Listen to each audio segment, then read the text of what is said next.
Sa latest practice ng Ginebra at base din sa mga fans nila, hindi daw totoo na takot ang Ginebra sa SMB dahil meron silang Boatwright at Romeo. Kaya naman sinabi po ng Ginebra management na papatunayan daw nila na kaya nilang SMB despite sa healthy lineup nila at kaya daw ni Bishop si Boatwright at mas magiging dominant pang araw. Sino kaya makaka first blood sa semis na ito? Kaya pala ayaw bumalik ni Mikey Williams sa TNT dahil binalik na mismo ni MVP si Chot Reyes bilang head coach nila. Bago tayo magpatuloy, kung nais mong suportahan ang aking channel, just click subscribe and share. Subukan nga natin kumpara si Boatwright at Bishop, yung mga import nilang parehas letter B ang simula. Si Boatwright, iba yung dating niya, yung galaw na alam mong magaan lang na hindi siya pressured kasi alam niya na may kalibre din ang mga kasamahan niya. Nung una siyang sumabak sa team na to, halos puro easy baskets nga lang mga ginagawa niya at puro locals nang nagdala.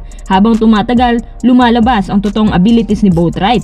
Kumbaga, hindi siya pure dominant sa lahat ng angulo pero sa tulong ng mga locals ng SMB, nakakakuha siya ng big numbers. Swak din ang chemistry para sa kanya. Ang nakikita kong role niya dito ay yung support type na import. Hindi siya yung tagabuhat mode na gaya ng ginagawa ni Jonathan Williams sa Phoenix. Sa pagkakaalam ko, pangalawa si Benny Boatwright sa listahan ng best import race. Pero dahil out na ang team ni Ralir na TNT, kaya posible pa nga na si Boatwright ang magiging best import ngayong conference kapag umabot ang SMB sa finals. Habang itong si Bishop nung una, hindi talaga siya masyadong makalibre na gaya ni Justin Brownlee.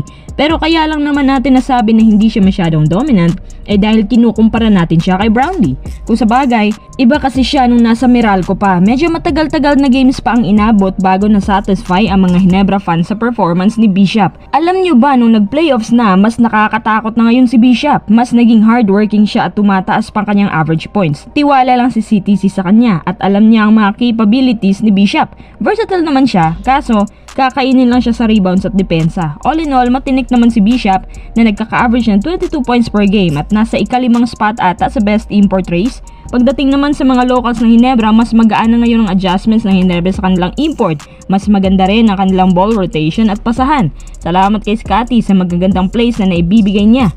Sa SMB naman, flex talaga nila ang kanilang consistent solid defense, lalong-lalo na yung kanilang sentro at extreme PBA tower na si Abay. Ano kayang pang-counter ng Ginebra kapag hindi kinaya ni Sistan or baka ma-injure si Abay? Sa iba't ibang aspeto, halos pantay-pantay lang ang dalawang caliber teams. At hindi mo mawari kung sino talaga ang makaka-first blood. Sino kayang mga koys? SMB or Ginebra? Maaari nyo bang i-comment sa ilalim kung ano-ano ang mga posibleng weakness ng dalawang team para maging dahilan ng pagkatalo nila?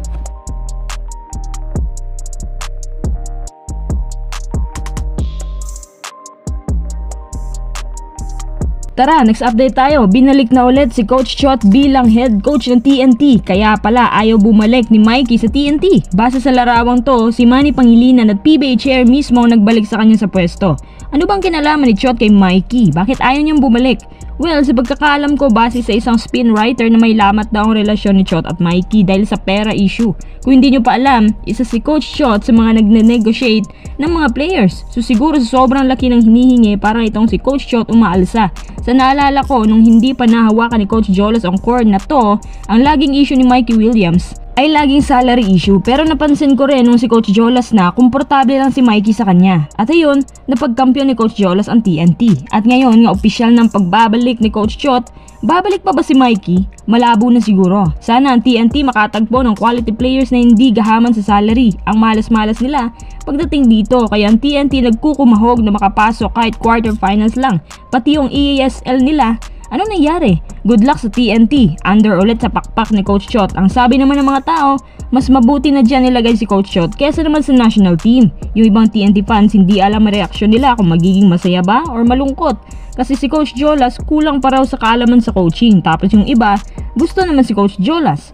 Wala na, si Coach Chot na talaga. Wala na kayong magagawa. As long as hindi sila makatagpo ng player na dominant, hindi pa rin yan makakausad ang TNT. Kahit sinong coach pa yan, basta't kulang ang pieces, walang silbi. Ano kaya ang susunod na destinasyon na naghihintay para kay Mikey kung hindi siya makakabalik sa TNT?